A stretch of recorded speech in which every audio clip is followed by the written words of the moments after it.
Ekisooka mulinga oyo tumulya mu foomu ki?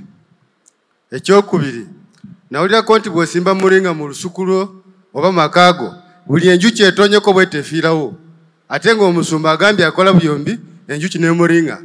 Kati njagala kumanya kituufu oba si kituufu. Twagala otangaze ku nsonga ya drum pump. Olina pampu gy'oyogeddeko eyekuba amazzi.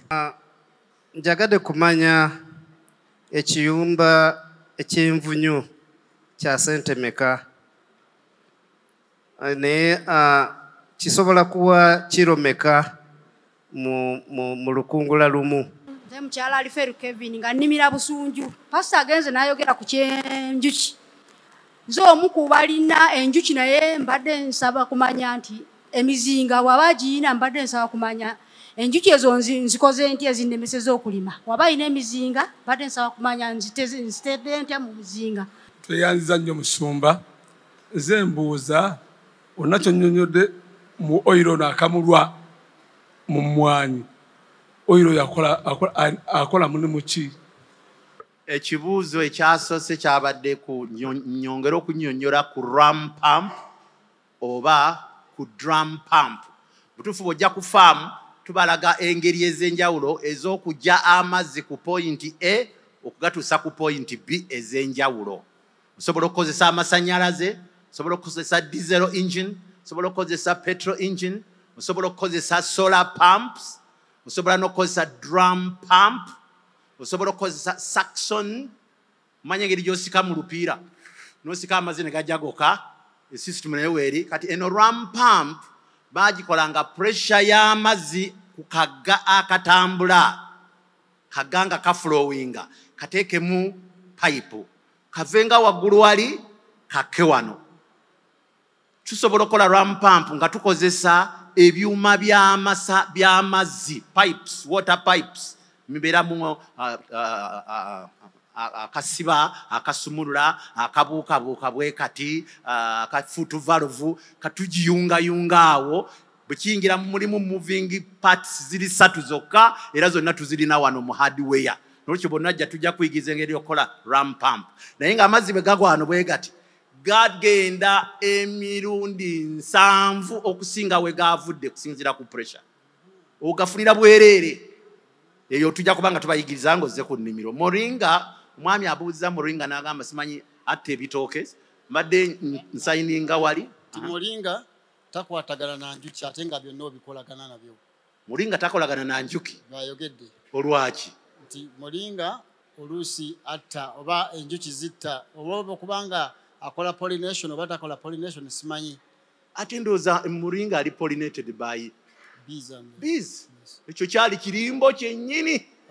Era mulinga ne pollination bakwatagana.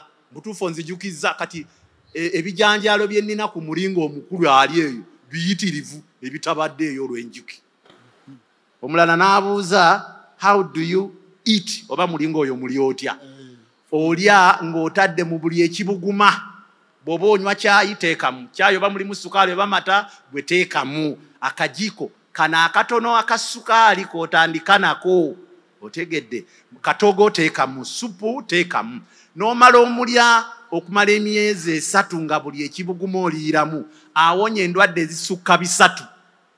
Bw'otandika okumulya ng'asanzeemu endwadde nnyingi mu ggwe oyinza okuwulira ng'alwadde omusujja nga n'ennyingo zino zigize. Tolekaayo. Ekyo kijja kumala ennaku 3 zokka. Ate ayinza okuyingira mu mulubuto lwo ng'ebiwuka ebiri omwo n'endwadde eziri omwo n'olyoka odduka nange embaata.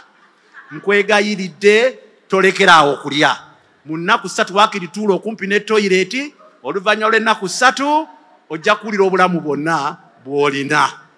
Ate ekirala nakyo kankyogera nti mwe mulinga ono is the highest or the most effective antiseptic. Awonya amabwa okusinga kye wali olabye. Nalunda embwa 2, Dobby ne German Shepherd nga nnima vanilla nga saagala ababbi bajje. Kati nengulanga embwa nkulu. Kati bwe zasisinkana ne zirwanagana ne zeeyuza. Nakola mulinga bwe nti ne mugira ne nteeka mu biwundu by'embwa. Bannange yatunga ekiwundu kiringa kumpi kwendaba. Kati abalinazi ulcer biwundu otegedde balusa peptic alusa whatever alusa candida ebiwundu ebiri ebulemeze eyo bikikasi yakasi yona olususu luno lwonna ng'oyagala bino ebizigo ebya buli ngeri mulinga nja kubuulira engeri gye bakikolamu akiraga magoti cake eyo ekibuzo ky'ombuuza kizibu okukuddamu naye bw'onooboze kubanga oyinza okutandika okulunda envunyu n'emitwalo 5.5 zokka naate oyinza okuba ne millions nyingi kati bw'obanga oyagala okuproducinga okuguza abalina cage ezegundi nolwekyo bw'onojja ojja kubiraba abasinza kukikubuulira wano omuwendo sigulina beehives nina enjuki ziri wano zineetoolodde naye sirina muzinga emizinga za bika bingi waliwo egy'ebibo waliwo gye basima mu kipaamu waliwo gye bayita Kenya waliwo gye bayita smart hives waliwo n'emizinga ng'enjuki ng'aziyingidde omubisi guvaamu automatic kati emizinga egyo gya bbeeyi ya njawulo bw'onojja kusinziira ku ssente z'olina tujja kuluŋŋamya olabe bw'okikola coffee oil pozi coffee oil abadde amwagazaaki bamukozaaki mutuufu tevulanye nange nali sikimanyi naye bano abakyala abaagala ensusu ennungi maama industry ya cosmetics obuli obuwoowo obuli obuvuddemu olive oil n'eki n'eki coffee oil kyekigundi kyagwamu era bamwagala mu nsi yonna naye tebatubuulira badde batuggyako emwanyi ezo ne bakolamu coffee oil ne bakolamu obuwoowo ne babukomyawo wano nga tetumanyi na bbeeyi ya waggulu bamekana abalina obuwoowo okuggyako keweesiiga mu nkwawa buli obulala tobugula coffee oil 07556